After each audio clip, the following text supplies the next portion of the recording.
Hai teman-teman semua, Assalamualaikum warahmatullahi wabarakatuh. Sahabat Atatia dimanapun kalian berada, boloku semua, semoga dalam keadaan sehat serta limpahan rezeki yang melimpah.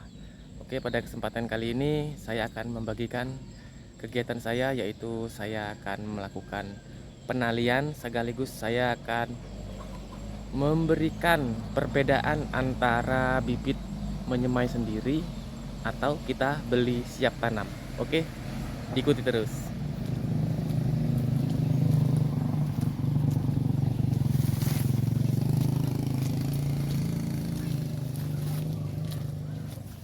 Oke, di sini teman-teman, sebelum kita melakukan perbandingan antara bibit unggul yang kita beli dari kecambah dan bibit unggul yang siap tanam ya. Untuk bibit unggul yang siap tanam relatif ya, mulai dari umur 8 bulan hingga umur setahun lebih ya. Kalau untuk bibit saya ini berumur 14 bulan ya, 14 bulan, yang berarti 1 tahun 2 bulan. Nah, ini saya lakukan pengikatan karena ini kurang lebih nanti sekitar 1 minggu lagi akan dilakukan penanaman ya, penanaman ke lahan ya.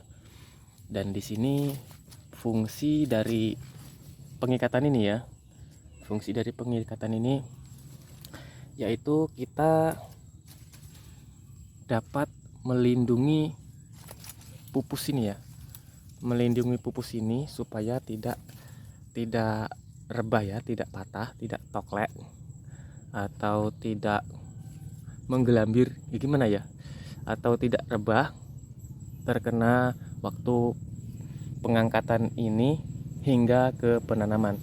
Kan ini bibit ini melalui proses, yaitu kita angkat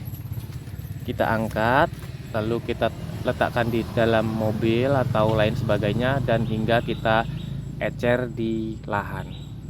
Nah, untuk ini nanti setelah ditanam pun tidak langsung dilepas ya, kita biarkan saja hingga ini plastik ini usang sendiri atau nanti berdel dan mekar sendiri ya.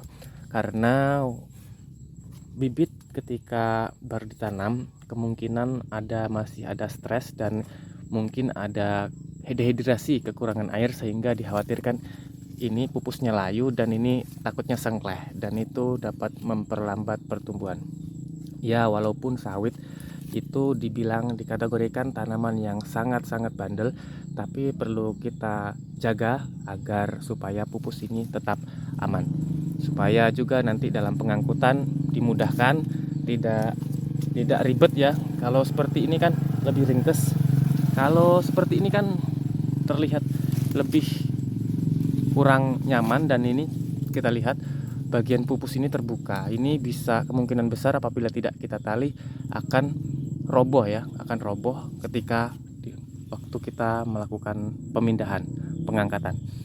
Nah, untuk itu saya di sini ingin berbagi pengalaman sedikit ya, yaitu tentang bibit ini antara kita semai sendiri atau kita beli bibit jadi ya. Oke, di sini saya akan jelaskan keuntungannya apabila kita membeli bibit dari kecambah bibit unggul ya. Ini saya beli sekitar ya 14 bulan lalu ya, berarti kita kecambah ini.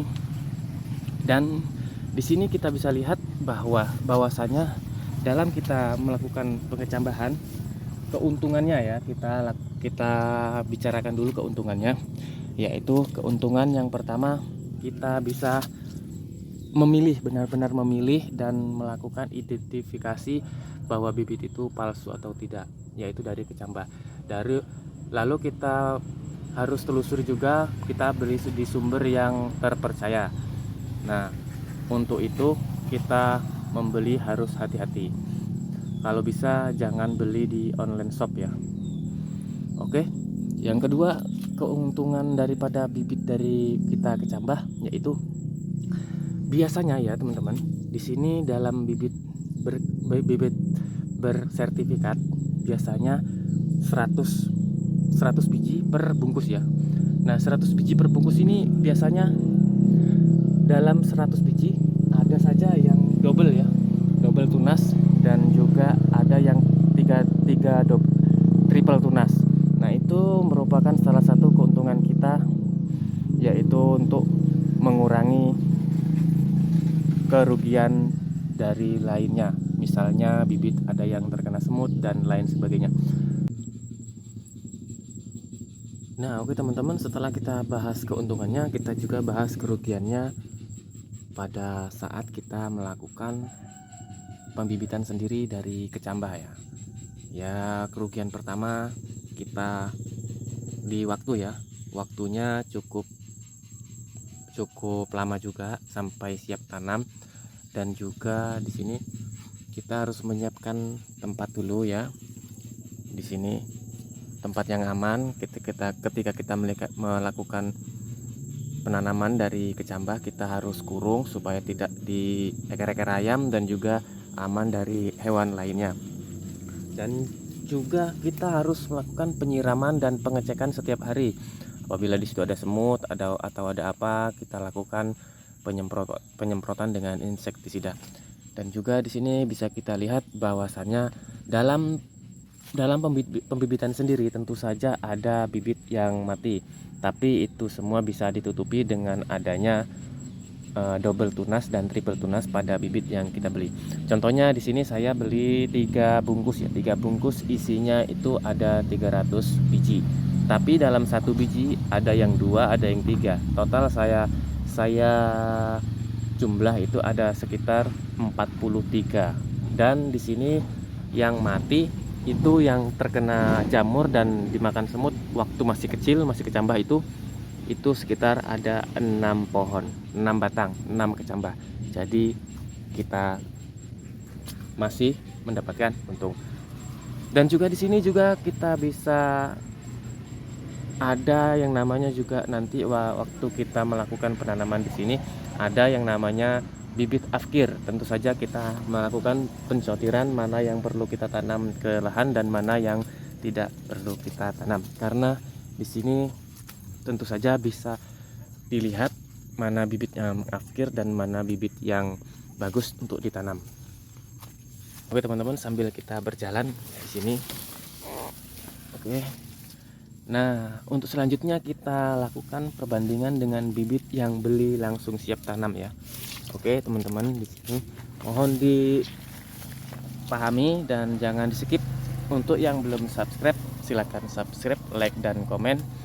Apabila ada kesalahan mohon koreksi di kolom komentar untuk membangun dan memberi saya semangat. Oke, untuk keunggulan bibit langsung siap tanam yaitu kapanpun kita siap ada. Di sini sudah banyak yang menjual bibit, atau di tempat-tempat perkebunan kelapa sawit biasanya sudah ada yang namanya pembibitan yang komersil, maksudnya siap untuk dibeli orang. Dan di situ tentu saja dengan harga yang kisarannya tergantung varietas ya. Kalau untuk BL seperti ini mungkin sekitar 45 sampai 50 tergantung umurnya juga. Dan juga di sini tentu saja kalau kita beli, memang sih kalau ada modal enak beli. Enak beli, tapi itu kembali lagi ke masing-masing. Kalau mau menghemat ya itu tadi ada pertimbangannya. Dibilang hemat juga agak repot, dibilang repot tapi hemat, yaitu kita berkecambah sendiri. Tapi kalau ada modal ya enak beli sajalah, beli jadi. Tentu saja kita beli bibit yang langsung siap tanam di tempat yang sudah terpercaya dan juga terbukti ya, memberikan garansi ya terhadap bibitnya. Dan kalau kerugian bibit beli jadi ya tentu saja di uangnya ya. Tentu saja uangnya harus banyak ya. Maksudnya di sini bisa kita lihat ibaratnya bibit-bibit seperti ini satu batang 50 kali, ibaratnya kalkulasi kalau 1 hektar kemungkinan kurang lebih 140 atau 150 untuk cadangan nyulam dan lain sebagainya ya, dikalikan sendiri untuk bibit itu. Oke teman-teman, mungkin apabila ada yang perlu ditanyakan mohon komen di komentar. Kita akan melanjutkan yaitu melakukan penalian. Oke teman-teman, mungkin cukup sekian video kali ini. Apabila ada kesalahan mohon komentar di kolom komentar. Saya akhiri. Wassalamualaikum warahmatullahi wabarakatuh.